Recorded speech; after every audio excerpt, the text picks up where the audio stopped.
Seguimos en la Tucumana de mañana, aquí estamos juntos, pasan 45 minutos de las 9 y es el momento de saludarla a ella, nuestra compañera Ninita Legret. ¿Cómo estás, Nina? Hola, ¿Cómo hola. Buen andan? día, muy bien, Nina. ¿Cómo estás vos? Bien, bien, buenos días para todos ustedes.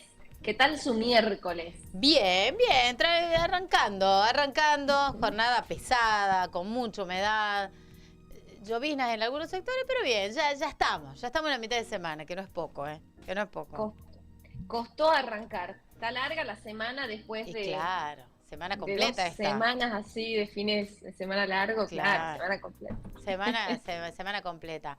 Aquí con los chicos Sí. estábamos hablando cuando arrancaba el programa, en la primera parte, eh, la maravilla de hacer cine con esta obra de Oesterheld, ¿no? El Eternauta. Hablábamos de detalles de esta serie, de la argentinidad.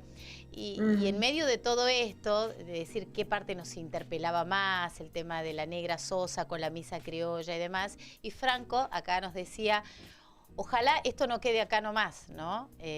Sino que se llegue a los orígenes, ¿no? Más allá de la obra en sí, Nina. Y algo de Mm. eso vos tenés, ¿no? Sí, yo creo que hay mucha tela para cortar en esta serie que ya lleva una semana de estreno, ¿puede ser? Más o menos. Miércoles, claro, el 27. Sí, sí, sí. Bueno, es increíble en tan solo una semana cómo la serie ha ido escalando, pero por fuera de la frontera del país. O sea, No, líder mundial de la plataforma, sí, sí. sí, sí, En es Japón tremendo, es escucharon la tremendo. misa criolla, chicos. En Japón vieron pinceladas de Buenos Aires, ¿no? Tremendo, realmente. ¿Cómo Tremendo, pudieron llevar al totalmente. cine esto, no? ¿Cómo pudieron llevarla a la Ujú. pantalla eh, con poca plata? Es muy emocionante, ¿no? Sí, Para nosotros como, sobre todo como tucumanos, porque nos sí, vemos representados ahí con la Mercedes Sosa, por claro. supuesto. Sí, totalmente. Es emotivo, es lindo y como, bueno, te concuerdo con Franco, ¿no? Que Claro. seguramente que va a dar mucho más todavía y que se va a ir mucho más a fondo. Por eso es que mucha gente en todo el mundo, no solo en Argentina, está googleando todo en relación al Eternauta, porque Sí. eso es muy común en estos tiempos que corren, que terminas de ver una película o una serie y si te ha gustado, de repente ya querés saber todo, querés saber de los actores, querés saber de la banda sonora, ya querés saber dónde se filmó, ya querés saber quién le escribió, ya querés saber si Claro. está inspirado en algo, o sea, se convierte como una obsesión, ¿no? Querés saber todo alrededor Sí. Y más si de es esto que furor, acabas de ver. más si es lo que es, por Sí, supuesto. sí, totalmente. O hay gente, por ejemplo, buscando, inclusive ya en sus teorías conspirativas, a ver si es posible que alguna vez pase esto. Bueno, es Ah, tremendo todo tremendo. lo que Una genera. historieta de los 50, que no, tremendo, Mm. tremendo. Sí, bueno, una de las cosas de los mensajes que ha salido a la luz Sí. después de la serie, es esto de que la diputada Montenegro, creo que es quien lo impulsó, que dice, si tenés 47 años y estás viendo el Eternauta, quizás seas Mm, nieto o nieta del creador de esta exacto. historia, ¿no? De Westergel. Perdón, como que lo pronuncio un poco mal a su apellido, Sí, es así que que algunos dicen, oh, sí, sí, hemos escuchado todo, pero sabemos, se entiende, se entiende. Ostergel, Ostergel, Ostergel. Bueno, Westergel. y esto ha llevado a que mucha gente se entere de que el creador de esta historia es desaparecido durante la dictadura Exacto. cívico-militar y junto con él son 10 miembros de la familia en total, entre los miembros directos y los miembros relacionados con ellos.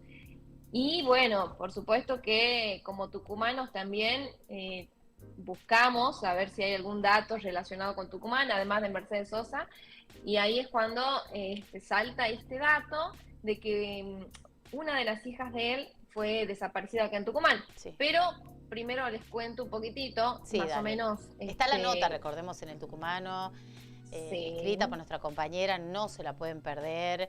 eh, no tiene desperdicio, así que los invitamos luego de que termine el programa. eh, no se pueden perder. Felicitaciones, Nina, por el laburo, ¿eh? Bueno, muchísimas gracias. Bueno, les cuento primero que Héctor fue secuestrado el 27 de abril de 1977 en La Plata, cuando tenía 57 años, pero él habría vivido más o menos hasta los 70. Sí. Él estaba viviendo en clandestinidad en ese momento, era militante de Montoneros, y antes de llegar a El Versubio, que es donde estuvo secuestrado primero, donde estuvo secuestrado por último lugar, pasó por Campo de Mayo, por otro lugar que le decían el Sheraton o el Embudo, y siempre se cuenta, muchísima gente que lo vio, que la figura de él era muy respetada, primero porque era un hombre bastante más grande que muchos de las personas que estaban en esa situación, y porque además era reconocido por su labor de escritor y también por su labor de militante. Sí. Además del secuestro de él, también se secuestraron a sus 4 hijas, todas eran militantes también, nacidas entre 1953 y 1957. O sea, él y su esposa Elsa fueron un matrimonio que tuvieron 4 hijas seguidas, que se criaron juntas prácticamente y que tuvieron el mismo destino también. Además de las hijas, también se asesinó a 2 de sus yernos y 2 de sus hijas estaban embarazadas. Exactamente. Bueno, Beatriz fue secuestrada en junio de 1976 junto a su pareja, Carlos de la Nave, pero él fue capturado 3 meses después. Estela, la hija mayor, fue herida a balazos mientras huía un 1 de julio de 1977. Nunca más se supo de ella. Y su pareja, que se llamaba Raúl el Vasco Mórtola, también fue asesinado. Después, Marina, otra de sus hijas, estaba embarazada de 8 meses. Ella fue secuestrada en noviembre también de 1977, junto a su esposo, Alberto Saint-Bliss. Y Diana, que le decían Dina, ella fue raptada acá en Tucumán y su compañero Raúl Araldi fue asesinado. Los dos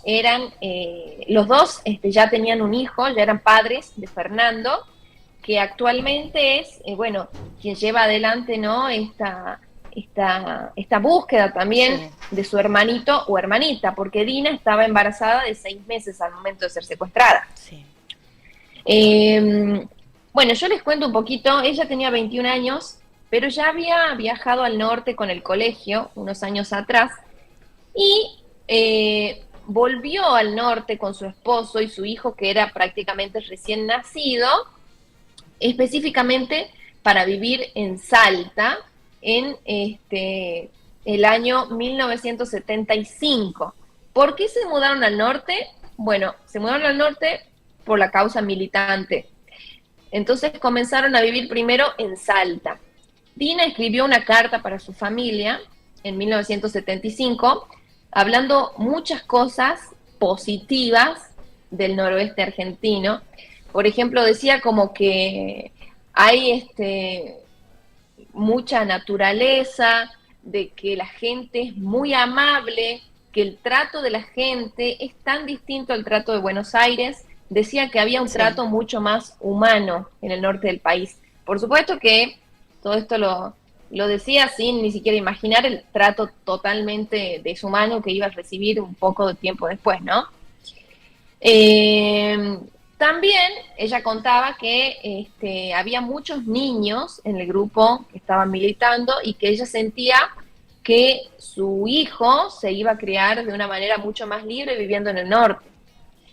Pero, bueno, como ya comenzaban a ser perseguidos, ella y su esposo tuvieron que mudarse de pensión.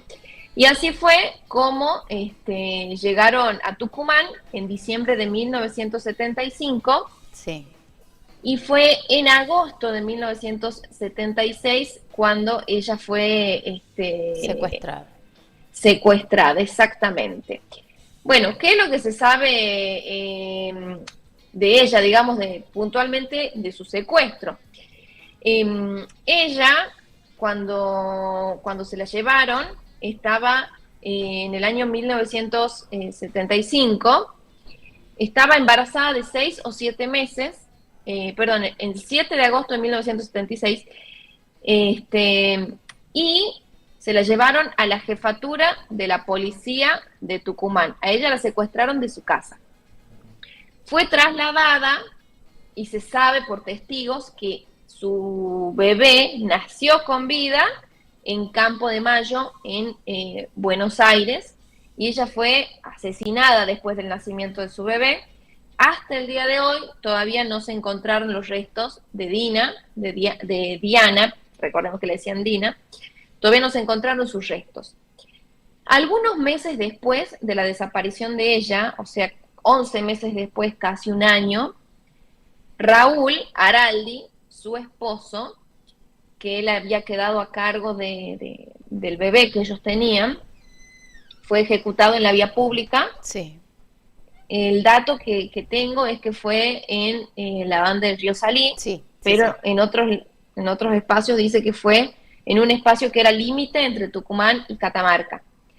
Bien. Él fue ejecutado cuando se resistió a su secuestro, pero después de su asesinato lo llevaron a la jefatura de policía, que lo llevaron al mismo lugar donde algunos meses antes estuvo secuestrada su esposa embarazada. Digo su esposa porque ellos estaban casados. Sí.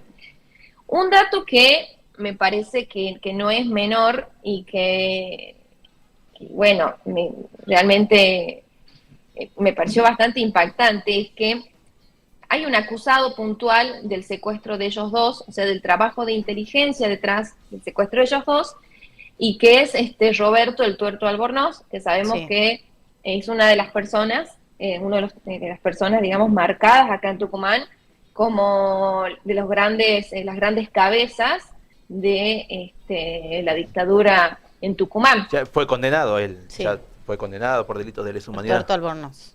Totalmente, o sea, no es un nombre menor, digamos, en toda esta historia. Y la casa en donde vivían Raúl y Dina, que evidentemente ellos la habrían comprado a la casa porque era de su propiedad, el Tuerto Albornoz la expropió a la casa, se la quedó a la casa, y se la entregó a una mujer que en ese momento era su amante, porque él estaba casado, y tenía esta mujer, que no sé su nombre, pero era su amante, y ella, bueno, quedó... ¿Cómo? Qué generoso. Qué generoso, ¿no? No debe costar mucho trabajo tampoco. Claro, ser generoso con lo ajeno, claro.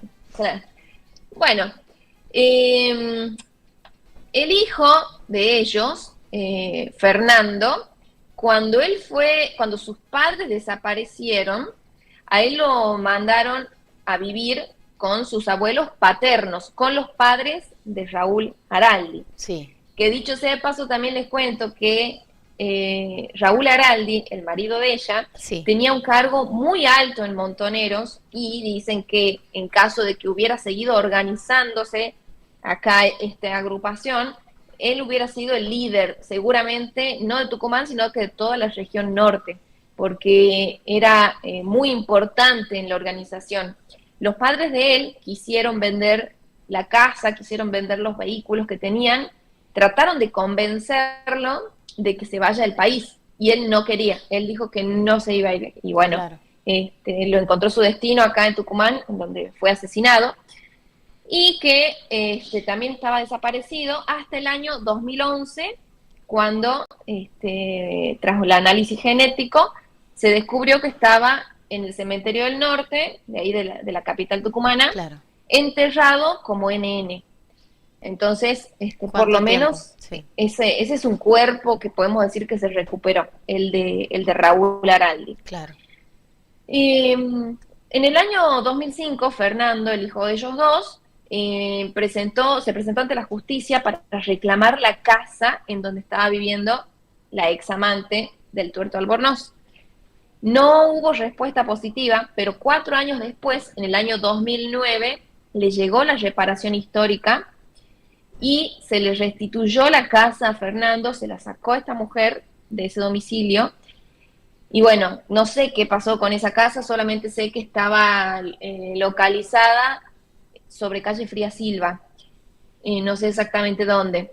Pero bueno, más o menos esta es la historia que de alguna manera sitúa a Tucumán en el mapa de los Osterheld, no de una manera positiva, por supuesto, pero seguramente que quizás, no de la manera que uno quisiera, pero bueno, para mucha gente que está googleando hoy en día quién era Osterheld, el creador de Eternauta, y quizás le apareció Tucumán ahí en el mapa con esta no alegre, digamos, noticia, ¿no? Esta trágica historia de esta familia. Que no termina con la serie, que si bien va a haber una segunda temporada, va más allá, ¿no? Y para mencionar lo que vos decías hace un momento, una lucha que continúa, la búsqueda de un nieto desaparecido. Así es, por eso también es el llamado ¿no? de atención a la gente que de todo el mundo, no solamente de Argentina, sí, a la gente que tenga algún tipo de duda sobre su origen, que se pueda acercar a Abuelas de Plaza de Mayo, simplemente googleen Abuelas de Plaza de Mayo y ahí van a poder entrar a la página web, que es muy clara y que la misión principal es encontrar nietos y nietas secuestrados, expropiados durante la dictadura. Entonces es muy fácil contactarse. Tenemos representantes en todo el país, en Tucumán también. Sí. Y también desde el exterior se pueden contactar y de hecho no va a implicar ni siquiera un gasto monetario para la persona que tenga esa duda y que desee saber cuál es su origen realmente. O quizás también puede ser para bisnietos. ¿A qué me refiero? Puede ser que alguna persona, nieto, nieta desaparecido, haya fallecido y ha tenido un hijo antes de fallecer, entonces sí, quizás ese hijo sabe que su papá, su mamá tenían dudas sobre su origen, o que no tienen muy clara alguna cuestión de su identidad, también sí, se pueden acercar y contar la historia, que será obviamente analizada e investigada en total discreción, porque esto no se hace público. Las investigaciones de Abuelas de Plaza de Mayo son en total discreción, salvo sí, que salga un resultado que te da, bueno, sos nieto, nieta, hijo, hija desaparecido, ¿no? Bueno, gracias Nina por esta historia, por supuesto que tiene muchos detalles más que la pueden leer, si no la vieron o si lo hicieron, repasarla, está en el Tucumano, el trabajo de nuestra compañera Nina Alegret. Siempre es un gusto tenerte, compañera. Bueno, muchísimas gracias a ustedes, gracias por su tiempo y bueno, nada, un saludo muy grande a toda la audiencia de La Tucumana y a ustedes, por supuesto, ahí en el estudio. Gracias, Nina querida, te mandamos un abrazo, nuestra compañera Ninita Alegret con esta historia, ¿no? que nos interpela también a nosotros los tucumanos, ¿no? Está la nota en el Tucumano, así que invitamos a todos a leerla si todavía no lo hicieron. Incluso vi algunos portales que lo sacaron del Tucumano, sí. Y que no lo mencionaron. Bueno, suelen algunos robar y no mencionar este trabajo que ha hecho nuestra compañera. Bueno, pasan 3 minutos de las 10, la tanda, pero antes la música, ya venimos. ¿Estás escuchando? La Tucumana FM. Enseguida volvemos con más programación.